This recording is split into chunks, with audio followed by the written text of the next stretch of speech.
Moins de 3 mois après son entrée en fonction au théâtre Dijon-Bourgogne, Benoît Lambert s'apprête à présenter son nouveau spectacle. Le directeur du TDB met en scène dénommé Gospodin, une pièce très actuelle de l'allemand Philippe Leleu. Le héros Gospodin est un contestataire engagé dans une quête de liberté, une quête plutôt burlesque, et son rejet du matérialisme offre en fait un support de réflexion sur l'émancipation et le succès de la révolte politique, justement. La caméra de Quentin Germain s'est invitée à une répétition cet après-midi. Hitler était un petit bourgeois et vous êtes des pauvres impérialistes. C'est une situation de révolte que raconte cette pièce. Le pauvre Gospodin voit la malchance s'accumuler. Délaissé par sa petite amie, il doit se contenter d'une paillasse. Des écologistes lui ont pris son lama de compagnie et alors qu'il rejette l'argent et le mercantilisme, il reçoit une somme conséquente. T'as bien dit que tu t'en fous de l'argent, non? Ça inspire confiance. L'argent ne doit pas être nécessaire. Ah oui.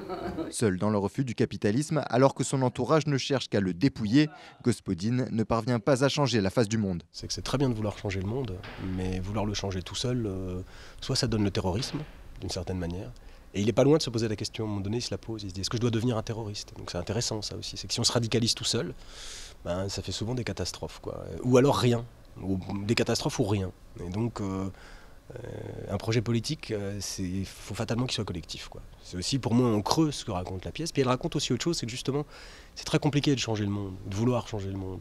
Non pas qu'il faille pas s'y coller, mais en même temps, il faut faire toujours faut être d'une immense prudence. Voilà, c'est ça qui est beau. C'est-à-dire que dans la pièce, pour moi, c'est un peu les questions qui se posent aujourd'hui en Europe. On peut réveiller des peuples, on peut vouloir réveiller des peuples, mais sur quel motif, sur quelle dynamique, sur quel contenu? Et si on essaie de les réveiller sur la haine, ça fait des choses atroces dans l'histoire. Ce thème de la contestation n'a pas été choisi par hasard. Benoît Lambert a ainsi voulu illustrer son projet pour le TDB. La fonction de directeur d'un théâtre public, à notre époque, est forcément politique, affirme-t-il. Lui qui posait la question que faire lors d'un précédent spectacle il y a 2 ans, vient aujourd'hui répondre avec Gospodin. Il y a un lien forcément pour moi entre les deux spectacles et aussi avec Bienvenue dans l'espèce humaine qui est celui qu'on a fait entre.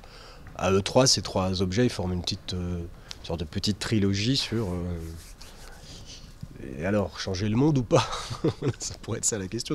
Le titre générique, ça pourrait être que faire, pour l'interrogation d'ailleurs. En prenant la direction d'un théâtre, cette question que faire, elle cesse d'être abstraite.